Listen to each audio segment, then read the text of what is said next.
Right, let's do this.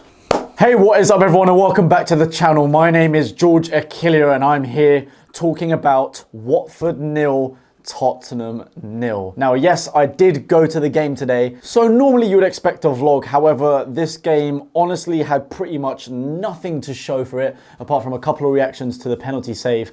And yeah, that was about it. It wasn't the most exciting game to go to, not really much to show you. So rather than bore you with all that kind of stuff, I thought I'd rather talk to you about the game, analyze the game, and show you a couple of clips here and there of my reaction and some of the Spurs fans' reactions of the game and these big moments. Well, big moment.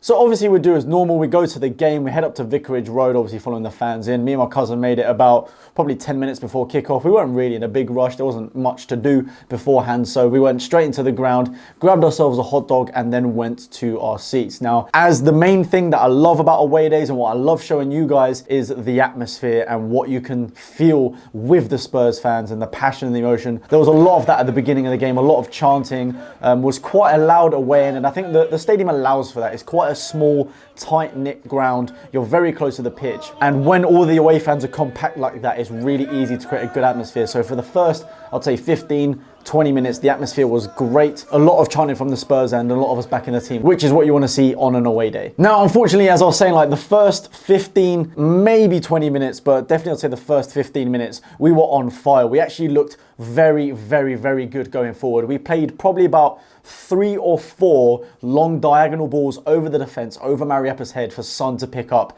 And all he had to really do was either drive into the box or drive to the edge and potentially have a shot. But unfortunately, we didn't quite create that chance. He got the ball, looked a little bit of a threat, but decided to pass around, and inevitably we didn't really get much from it. We had a couple of shots here and there right at the beginning, with even Tanganga having a shot on target, but was a bit of a scuffed effort, so nothing to be too excited about. But yeah, we started to create some chances here and there. We were going with Lucas up front with Sonny out wide and Lamela on the other wing. As much as I don't rate Lamela that highly, he's in form at the moment. He's had a great past game and a half, I'd say it is, so you can't drop him. He obviously got the goal in the last game, same with Lo Celso, so they definitely deserve to start. And I was quite surprised Eriksen didn't, only because Mourinho said in his press conference the day before that he was definitely starting. So a little bit of fibs from him, a little bit of lying from him, but no, he did come on later in the game. But that meant that Dele Alli and Winks were the other 2 midfielders on the pitch for us today. Now, the one thing I was confused by was the fact that Tanganga was playing left back. Now, as I saw the formation, I thought, okay, maybe you'd play the 3 and then have a left wing back, but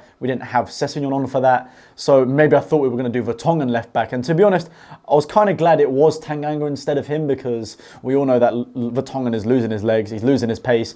He kind of got violated by Daniel James, by Traore, by a lot of right wingers when he was ever playing left back. So it was good that he was in the middle, but unfortunately I just don't think he had a good game again. A lot of things going over him. He weren't putting in those solid tackles like he used to. I won't be surprised if we start slowly phasing him out the side and bring Sanchez in more. I'm pretty sure we've only lost 1 game that Sanchez has played in, and that was against Liverpool ever since Mourinho has joined. So he kind of goes under the radar of how important he is. When he dropped him on the bench for like quite a few games in a row, drew to Norwich, we lost to Southampton, and just a lot of results did not go our way when he wasn't playing. So quite like him, Toby, Tanganga, the back 3 worked well with those 3 together. So hopefully we see more of that with Norwich coming up midweek and then the FA Cup next weekend against Southampton. But anyway, back to the game. Honestly, absolutely nothing to show you from the first half. After that first 20-minute spell, we allowed Watford to get back into it. It was hard to keep the pressure up from that point of view. They were playing the long balls over, which means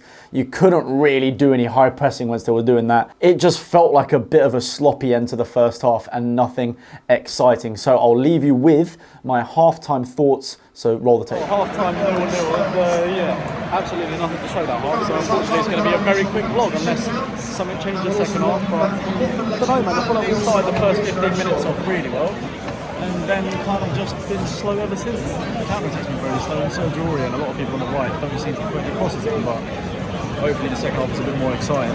We're shooting the other end now, so we won't see the goals in front of us, but Must win today. Got to win. So like I said, it was a bit of a nothing first half. So we roll on to the second where, yeah, it kind of was a very 50-50 half, but definitely a lot more chances to bag goals. There was one very clear one, I think it was more towards the end. It was before Dele came off, where Son played a great ball into where the 6-yard area is, into the penalty spot. Dele Alli had a header, which on my life, I do not know how he didn't hit the target, but it went miles over the bar. And I feel like that was a real chance for us to grab a winner there. So unfortunately that didn't happen. But the main thing, the main talking point about that second half was the penalty. Now, bearing in mind, this is me not having looked back at it properly and just going off of my experience on the day. From what I could see from the stands, that did not look like a penalty whatsoever. It's very similar to the Danny Rose situation against Man City in the Champions League last year at home. I felt like they keep changing these handball rules and no one really knows what's going on, but all I could really see from the stands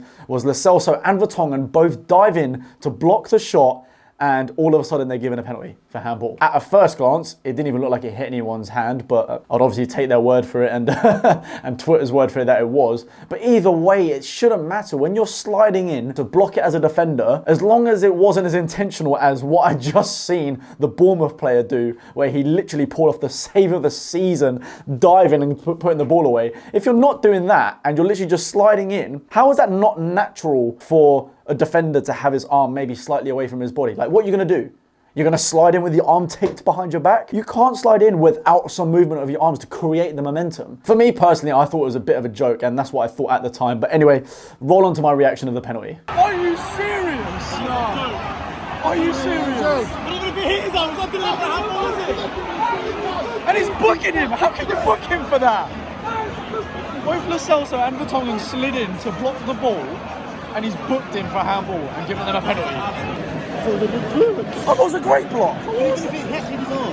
Yeah, I know. That was the whole thing about Danny Rose at City last year. It's not a handball. So that was my reaction of the penalty being given. Now have a look at the Spurs fans' reactions and my reaction when Gazzaniga saved Troy Deeney's penalty. Roll the tape. Troy Deeney up for the pen. Go right, the ball's going to go left.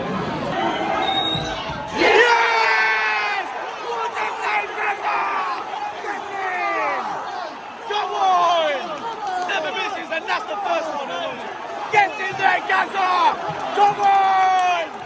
Hilo!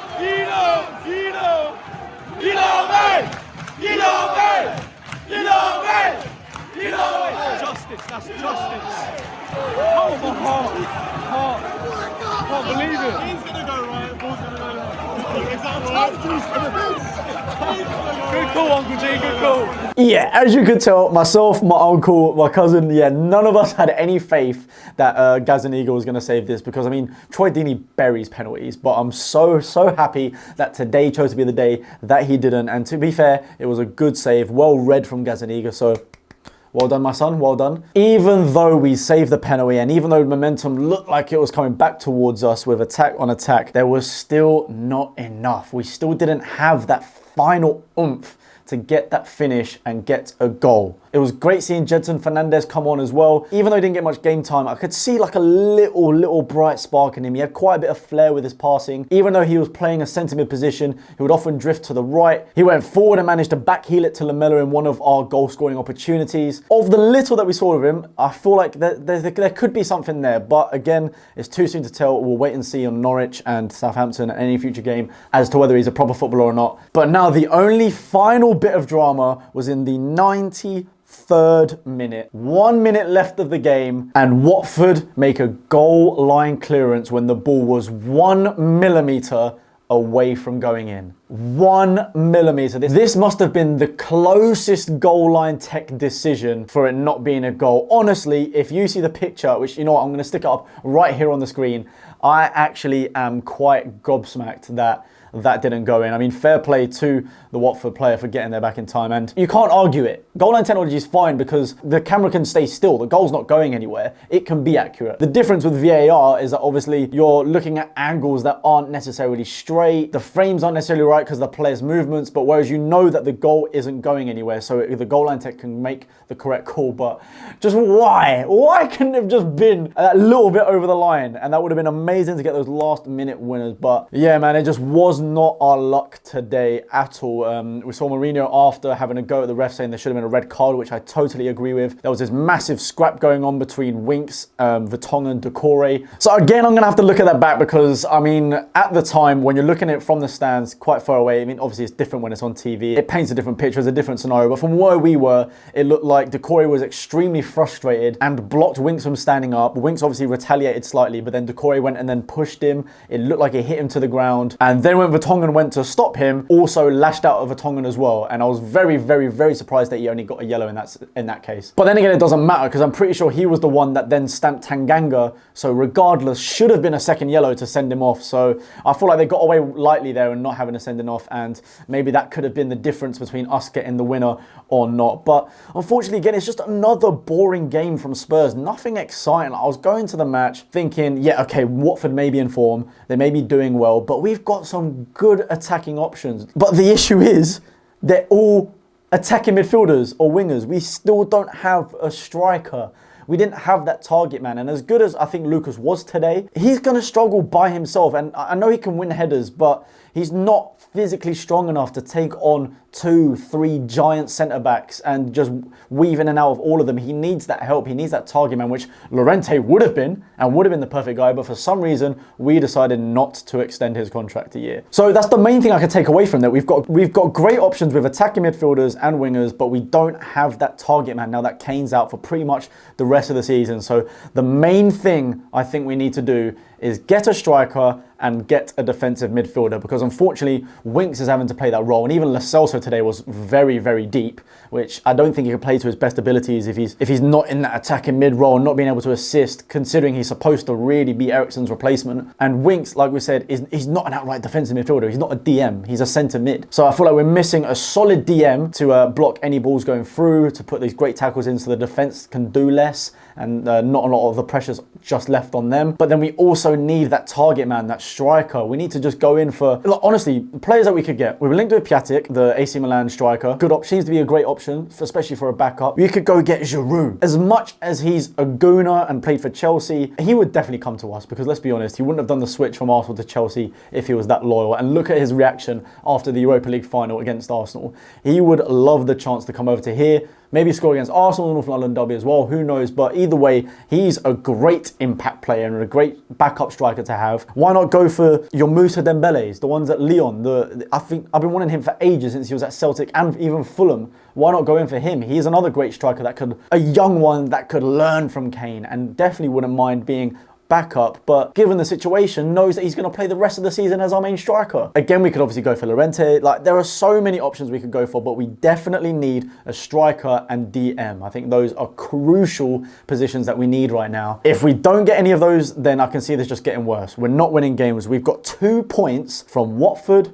Norwich, and Southampton. 2 out of genuinely what should be 9. We should not be going to these games dropping any points. And the last exciting game that we had was the 5-0 against Burnley. Even though we've won on Boxing Day against Brighton, I mean, that was a squeeze. Middlesbrough was a squeeze. I feel like it's just always Spurs' way to be 1 or 2 players away from success, from greatness. And now we're effectively going to have to rebuild the whole team. We're more than just 1 or 2 players away. In this window in January, as much as we can do, as hard as it is to find players, we have to get a striker and a defensive midfielder. We can worry about right back, left back, centre back in the summer, where more deals get done, more people are available, more contracts are up. But right now, what the squad needs is an outright target man striker, have Lucas and Son on the wings next to him, and then have a defensive midfielder that can work alongside Jedson Fernandez, could work alongside Lo Celso, alongside Dele Alli, and alongside Ndombele when he's come back fit.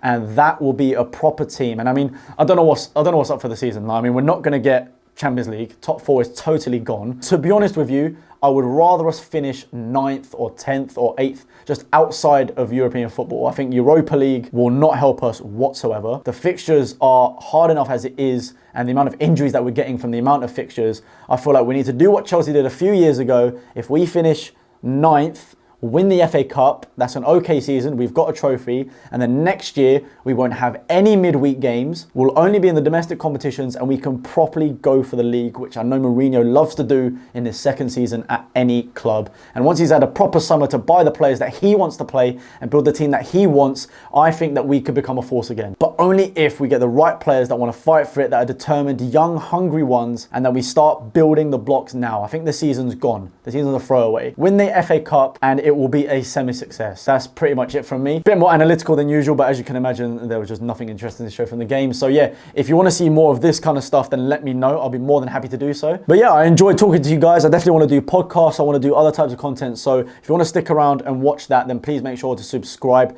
down below. And this month's supposed to be charity month, and I'm supposed to be giving money to the Australian fires and charities when we score, but because it was a 0-0, it was a bit of a dead thing. So what I'm going to do is I'm going to donate £50 to a charity, which I will choose after this video. So you're going to see it right here. I've donated £50 to help combat the fires in Australia. I mean, luckily they've had some rainfall, so it's helped a little bit, but still a lot of work to do, a lot of animal conservation work to do. So there you go, there's my £50 to that, and I shall see you in the next game, which I believe is Norwich. See you later, guys, and yeah, just let me know in the comments down below what you think. COYS, Spurs.